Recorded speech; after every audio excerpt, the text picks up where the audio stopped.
So, Caitlin Clark and Unrivalled is the big conversation right now around women's basketball. Obviously, it's always going to be because, well, Caitlin Clark is Caitlin Clark and, well, Unrivalled is Unrivalled. It's a quite big league and Caitlin Clark is the biggest player in the W right now.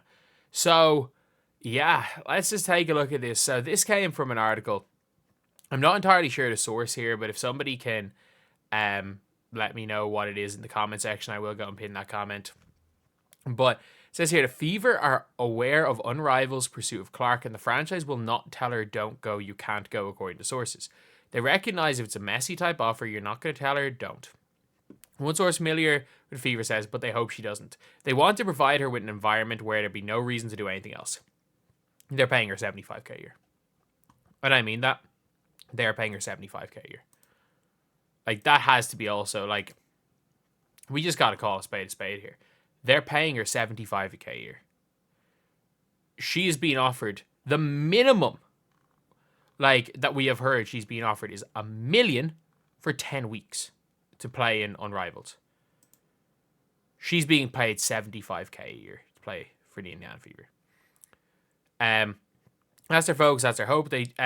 But do they think Unrivaled is going to throw some exorbitant offer? Of course they do. Because what else are they going to do? No one's watching this without her. I have no idea what exactly the source is that says that. Like, I won't say that nobody's watching it without her, because I think with Aaliyah Boston in there, people are going to watch with Lexi Hull in there, people are going to watch with Kate Martin, they're going to watch, and with the reality TV show aspect with Angel Reese, they're going to watch.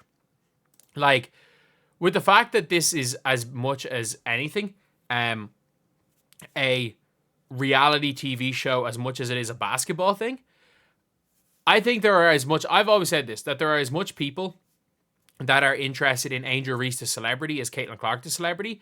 It's just there are a lot less people that are interested in Angel Reese the basketball player as Caitlin Clark the basketball player. Like, Caitlin Clark the basketball player is the face of basketball.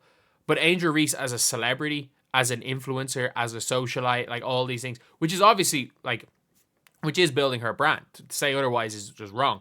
But Angel Reese is big in that regard. That's why she's got more social media followers. Which is why, with this league being as much of a reality show as anything, Angel Reese is probably not quite as important as Caitlin Clark, but she's very, very important to the league. But the league's going to be fine without Caitlin Clark because, like, we're looking at the Real Housewives of the W at this stage. Like, I don't even know what's going on from what I've been reading about this. But it's either going to be the greatest reality show ever, or it's going to ruin the WNBA. Unrivaled is going to do one of those two things. But, as you can see here, Caitlin Clark X Unrivaled news from the Sports Business Journal. And this is just a breakdown, a shout out. This is from the Sports Business Journal, and this is just some, like, TLDRs. Caitlin Clark and Unrivaled have had high-level conversations about her joining the 3v3 league, source said today, with the offer believed to include significant equity in the business and a 3-month salary of over $1 million. Like, that's more than she's getting paid from Nike, by the way. That's, to be fair, Panini's probably where she's making most of her money. What, sign like 3,000 or 4,000 things and make $1 million for a couple of autographs? Like, you could literally, she's basically signs her name the equivalent of 30 times a day, and she probably makes $1 million. But on a day, the league's expanded the roster from 30 to 36 players. Those sources have said Unrivaled has told Clark she can take as long as she wants to decide, mindful of the grind Clark's endured over the past years as a collegiate player and rookie in W, but Unrivaled has also strategically signed two of her closest friends, Fever teammate Lexi Hull and Iowa teammate Kate Martin, also Aaliyah Boston, to recent contracts, and according to sources, speculation is Clark is leaning 60-40 to saying yes. So it's looking like it is slightly more likely than not that she says yes. It's not like it's one of those things that it's a guarantee she says yes. But, like, I'd say like, my theory would be that I think she probably plays. So here, Unrivaled president, we're always going to have a roster spot. We're not applying the full court press when people think. We're letting her decompress from basketball. They have a spot. So basically, they've negotiated terms that she's probably okay with, and she's probably just like, you know what, I'm not sure. And they're going to, again, keep it at... And this is obviously before the Aaliyah Boston announcement. Then Aaliyah Boston got announced. 60-40 towards yes. Also, in a longer article, Fevers are saying don't go. Check out some of the things I said. Was nasty. Nobody would want to watch Rival without her. WNBA is scared due to the CBA. And that's an interesting. The WNBA probably don't want Caitlin Clark to play. It's very weird, in my opinion, that the WNBA, if you've looked at the WNBA Players Association, like a lot of their top members would be better off if the WNBA fails and Unrivalled succeeds, which is odd. Which is really, really odd.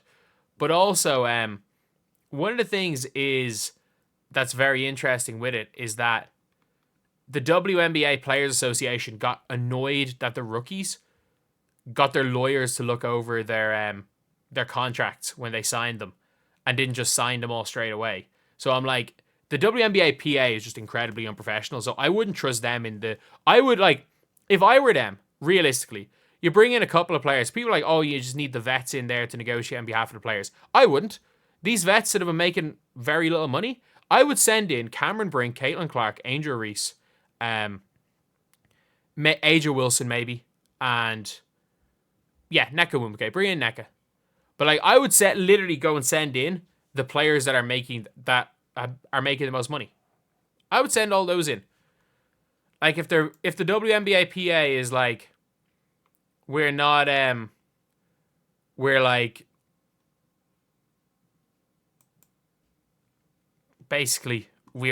that the rookies are signing their deals, then why would they send them in? But the funniest thing is that like the fans of these other players as well, they don't want Caitlin Clark in the league.